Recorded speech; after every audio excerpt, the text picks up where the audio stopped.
Good morning, good morning, good morning, and welcome back to the Holistic Soul Podcast. Can you believe it is January 2026? I mean, I'm ready. I don't know about you, but as I was sitting down this morning to kind of write some notes for this podcast, the energy this month is really split, and I'll go over that in this episode, talking about what to expect in January.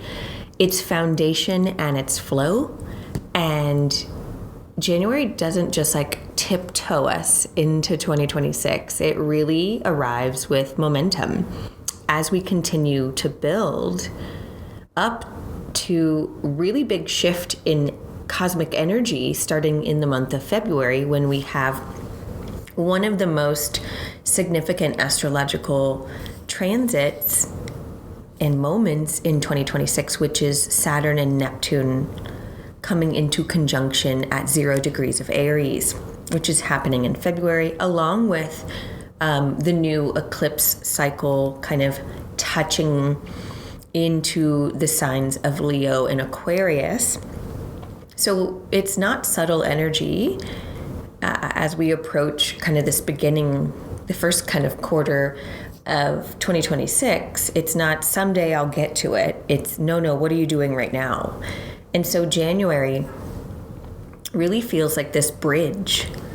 It's also an anchoring point because we are, especially in the beginning of January, in a lot of Capricorn energy. So, and then we shift. So the Capricorn's that foundation, right? The structure that we've been talking about in the weekly horoscopes, as we've seen all of these planets in the sign of Capricorn.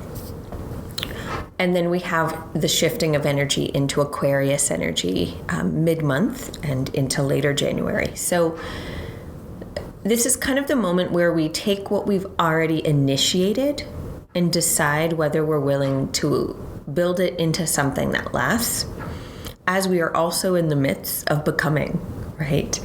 So January really asks us to participate, to help us really embed and embody what we've already initiated as we step into this new era.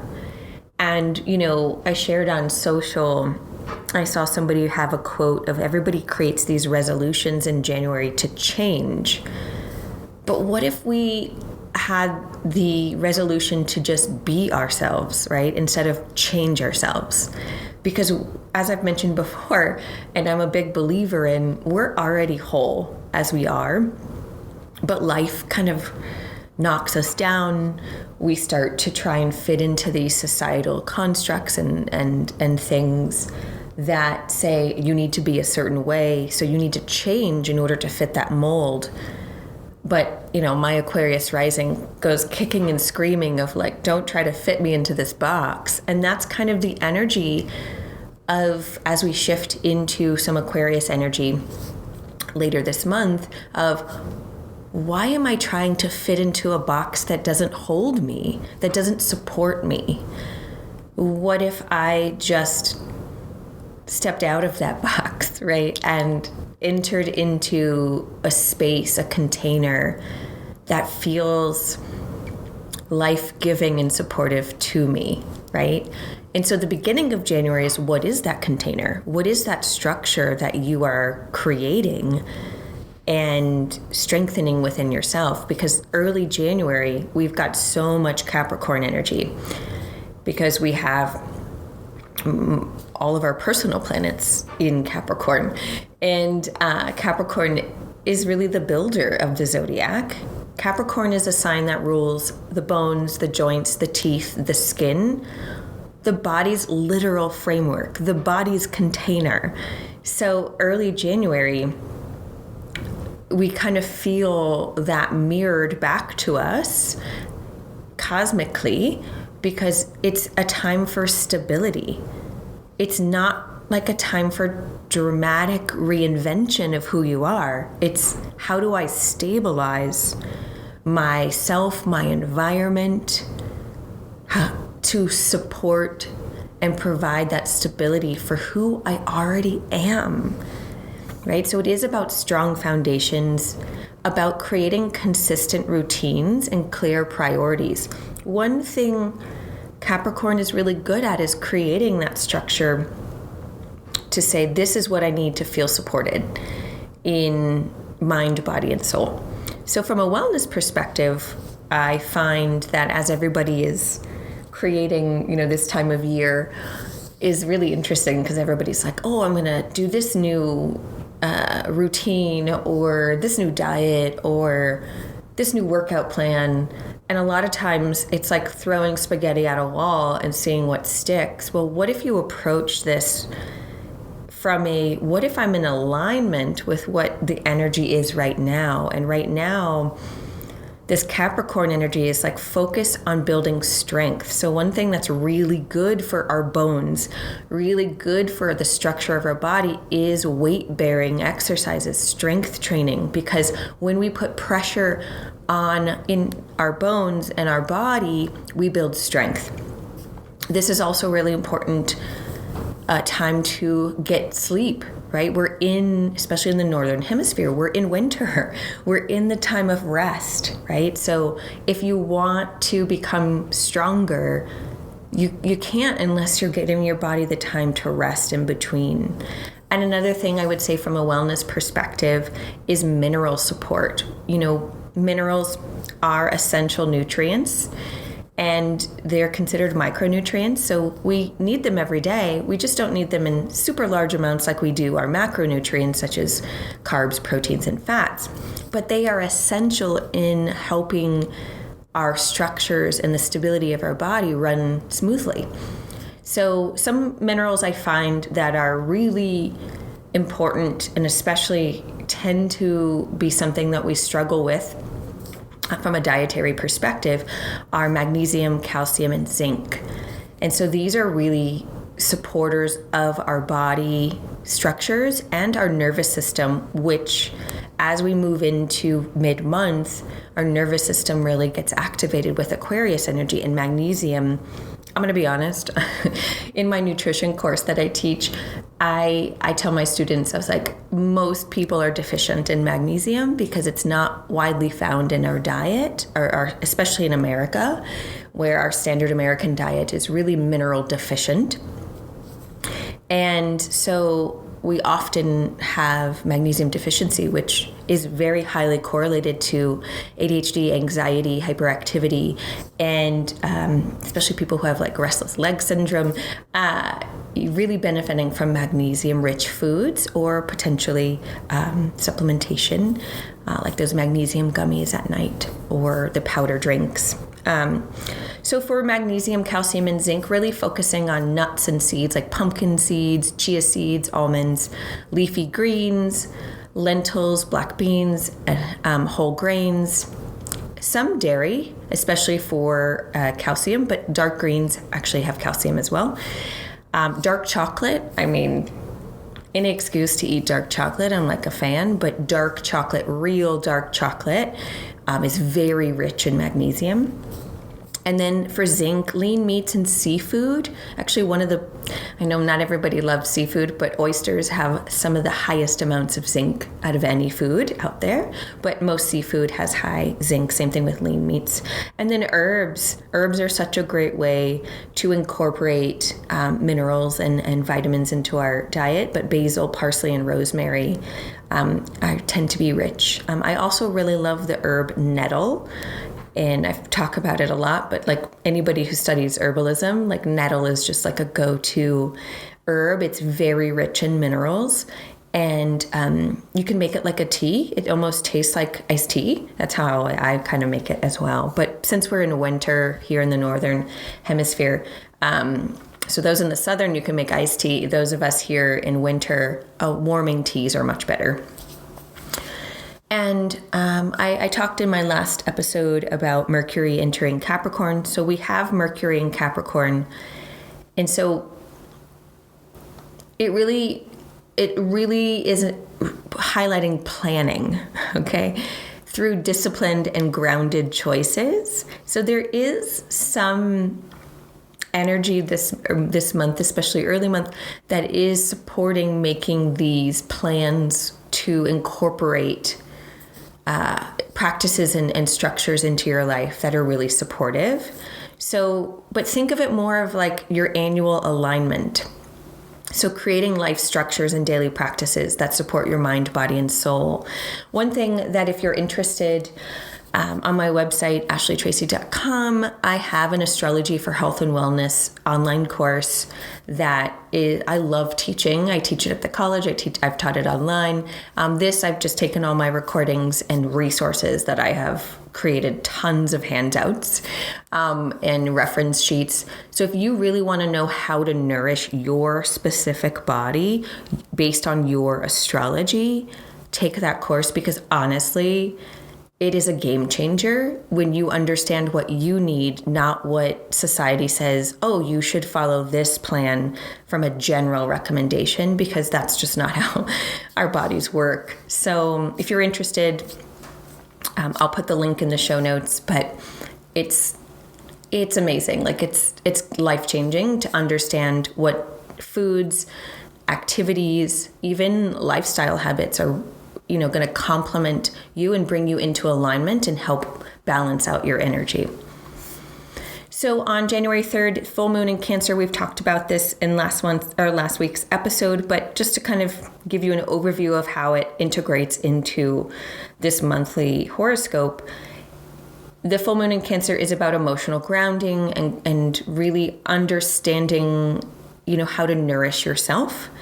And this full moon is at 13 degrees of Cancer. It's aligned with Jupiter, so there's the opportunity to feel our emotions. It's also opposite Venus and Mars in Capricorn. So there's this question of, what do I actually need? What actually nourishes me? Which I love. I just talked about finding out what your body needs. It's not what you want. It's not what you think you should want. It's not what society says you need to do for yourself. It's like what your body and your emotions are asking for right now. And it reminds us that sometimes what arrives for us doesn't look like what we imagined it to be, but it does deeply support us. And so let the emotions come through and let yourself kind of feel what's important for you to feel nourished, because Cancer is ruled by the moon, and the moon is how we nourish ourselves. And so understanding your moon sign is actually really important during this time. If you don't know, you can look it up, and how to nourish that moon. But overall, collectively, Cancer rules the stomach and many other things, but that's one of the big things. So supporting digestion and also supporting your lymphatic system through warm soups, teas, and gentle movements, really important. Emotional circulation matters, not just physical circulation. So you can actually move what comes up for you so you can heal it, right? It's like we want to feel it, but you also want to move it. You don't want to get stuck in it. So notice what feels nourishing that you can build upon that with this full moon in Cancer.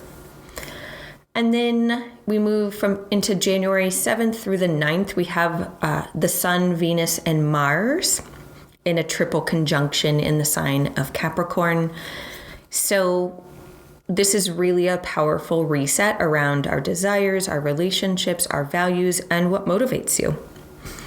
So in the sky, these planets are all coming into an agreement in a way, but there's more complexity there. So there's endings and beginnings that are happening at the same time. Venus starts to shift when conjunct the Sun from morning star to evening star. Mars begins a new 2-year cycle. And the Sun is saying, I'm illuminating what's ready to move forward and what is done. So this is relationship energy, it's commitment energy. It asks you, what are you willing to show up for consistently? And so I would really pay attention during this time to what solidifies here, because again, this is happening in Capricorn energy, that foundational structural stability, the foundational work. So pay attention to what's solidifying and also then pay attention to what's falling away, especially with Venus and Mars kind of shifting into new cycles. If you're interested, on January 8th, I'm hosting a Plan Your Year Ahead workshop. It'll be here in the Denver area, but there is an option to join virtually. So if you are really feeling called, like you listen to this and you're like, man, this is really interesting. How do I plan my year ahead with astrology so that I feel more aligned and empowered? Grab your spot. I'd love to have you there. So it's January 8th. It's from 6 p.m. till 7:30 p.m. Mountain Time. And like I said, it has in-person and also virtual options. All right, so really Capricorn heavy beginning of the month. And now we start to shift into a flow state when we start to see the movement and the energy shift into some Aquarius energy. So as the month unfolds, we feel the energetic shift as one by one planets start to move into Aquarius. And so things start circulating, right? Focus shifts from structure to flow because Aquarius rules circulation. It also has a connection to the nervous system and the energetic system of the body. So it's really important that we start to move things. So daily movement starts to really matter. Your breath matters. Mindful breathing, breath work, because that helps us kind of move and circulate things. And then also hydration matters. Hydration always matters, but we need the fluids of the body to have enough movement and flow. It's not really about pushing harder. It's about opening up the channels so that life force can really start to move freely in your body. So as Capricorn builds the bones, Aquarius brings in the blood and the flow. And we need both, right? Both are necessary. So I love the energetic shift. And maybe I'm just biased because I'm happy to be out of my 12th house Capricorn season and move into Aquarius season. But I love collectively the shift into more of a flow state, right? Bringing life force, bringing flow into the structure so that there's movement, right? Movement begins to happen. On January 17th, Venus is the first one, personal planet to cross the territory from Capricorn into Aquarius. So, and as Venus moves into Aquarius, she's immediately met with Pluto. And this is where we get serious, okay? Because Pluto doesn't mess around, okay? So our values and our relationships begin to shift. We start to examine our relationships and attachments to things. And so Aquarius asks, does this align with the future I am moving toward? And Pluto's like, hey, is this real? Is this really, important to you? Or is it just familiar? Are you staying in something because it's familiar? Or is it real? Is it really connected to, the deep part of yourself, the soul alignment? And for some of you, a good question to ask, is this toxic or is this empowering? Do I feel empowered with these choices, these relationships, or do I feel that I am disempowered, right? Because that Pluto will always highlight power dynamics, always. And it's important to understand if I'm staying in something that is disempowering just because it's familiar. There's no room for surface level when Pluto is involved, so shit gets real, okay? It's about truth, it's about integrity, it's about conscious alignment, personally and collectively. And Venus in Aquarius, for those of you who might have Venus natally in Aquarius, you're somebody your relationships, your values tend to be unconventional, and you really need to honor your authenticity. And so that's going to come into play for us collectively during this time, is like, am I in this because society says I should be in this, or am I in this because it really aligns with what I value? Okay. We also start to see a need for more community, connection when we get the shift of energy into Aquarius, because Aquarius rules the 11th house in astrology, and that is our networks, our community, our friendships that feel really supportive for our vision moving forward. So you might kind of start to feel a little bit more social with Venus in Aquarius, or really desire to get out there and connect more. We're still in that Capricorn energy because on January 18th, we have the new moon in Capricorn. So, but we're kind of starting to bridge between that Capricorn Aquarius energy. So this new moon kind of feels like it bridges these worlds. And this new moon's happening at 28 degrees of Capricorn. So we have the Sun, Moon, Mercury, and Mars still in Capricorn, while Venus and Pluto are kind of sitting at that threshold of Aquarius.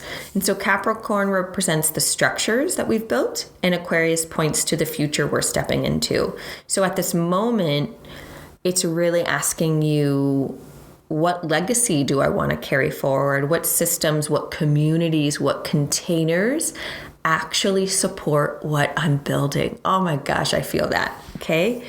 And also with Capricorn, it's like, no putting this off till later. Like, what do you want to do to move forward?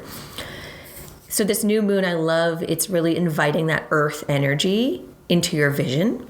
And so it can actually ground this vision so you can start manifesting it. So in astrology, earth energy is needed for manifestation, right?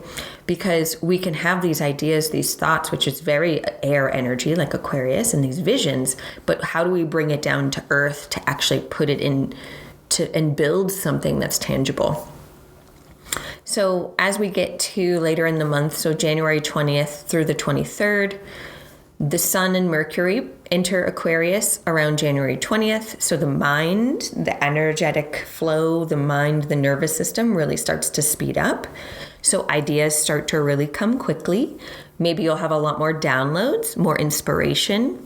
Watch for overstimulation. Okay.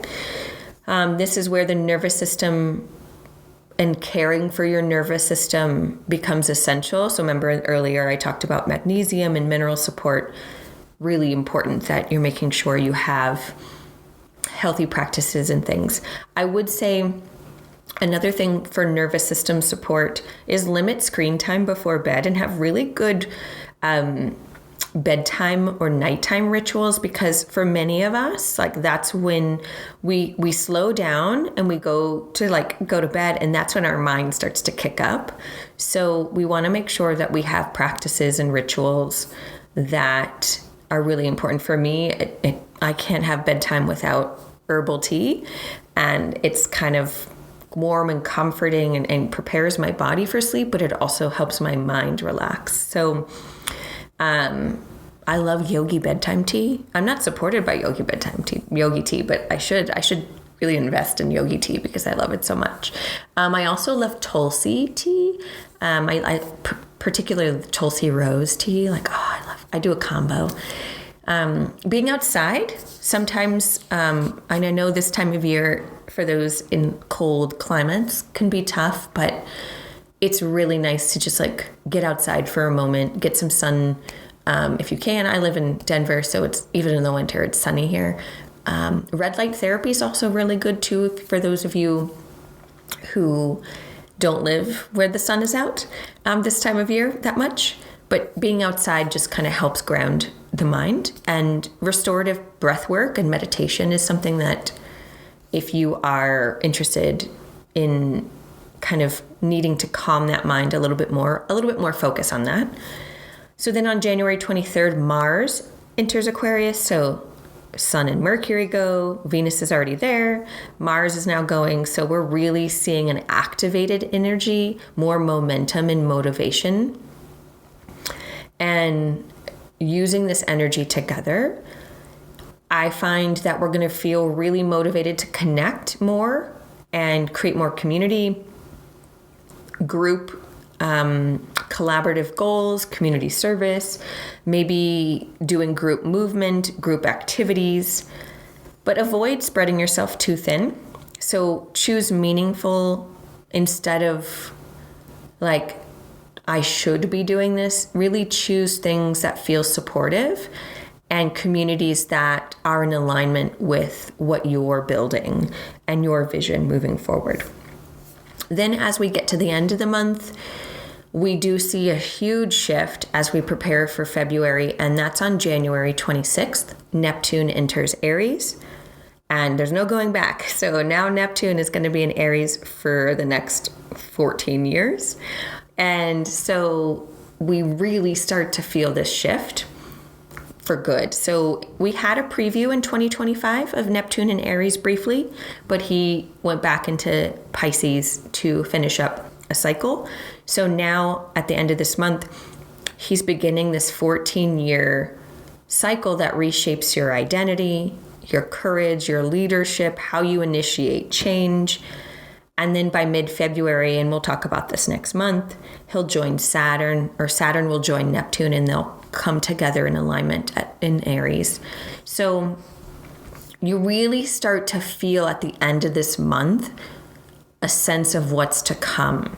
So pay attention to what's stirred up for you and what really starts to ignite within you and what's impossible to ignore. So this is the soul. Neptune is connected to our intuition, our soul, our spirituality. It's less tangible and more of just a feeling, a knowing, a deep sense of what lives within you in that soul space. Gosh, I love Neptune, but Neptune is hard for us, our human brains, to quantify, because it's not tangible. It blurs boundaries. It's a totally different realm than the reality we live in. But when it joins up with Saturn gives us a little bit more of that. So for now, especially the end of this month, we're really going to start to stir up that soulful space, that intuitive space, and allows us to kind of feel more confident that there is a deeper part of ourselves that lives within this human existence, that our soul is part of our identity. So I love it. I have a very strong Neptune in my chart. It's conjunct my moon. So like I live in that intuitive, soulful space on an everyday, but sometimes Neptune energy can be very delusional, right? In a way of like, you see the soul, you know it's there, but like the reality is like sometimes most people aren't living in alignment with that. And that's a whole struggle, right? But that kind of the energy, but really practices that are going to allow you to trust your intuition more around the end of this month and moving forward. I think collectively that's important. So kind of a closing reflection of January 2026 is you don't have to have everything figured out, okay? Just because it's a new year, according to our solar calendar, right? In February, we'll shift into the lunar new year, which I think is just definitely a little bit more in alignment for us than our solar calendar. I think that it's important that January is really asking us to strengthen what matters and then to let the energy circulate. Structure without flow stagnates, and flow without structure burns out. So both of those things are so important, and this month really teaches us to hold space for both of those, for structure and flow, to build wisely, to move intentionally, and to trust that whatever you're preparing now is meant to carry you forward. So I'll be right there with you. I'm very excited to shift into the flow state, but it's really important that we don't rush into it, that we really take the time to build up to that. So that's it for now. And I hope you all have a beautiful January, and I will continue to do the weekly horoscopes and some other interesting things. So stay tuned. Okay. Thanks, everybody.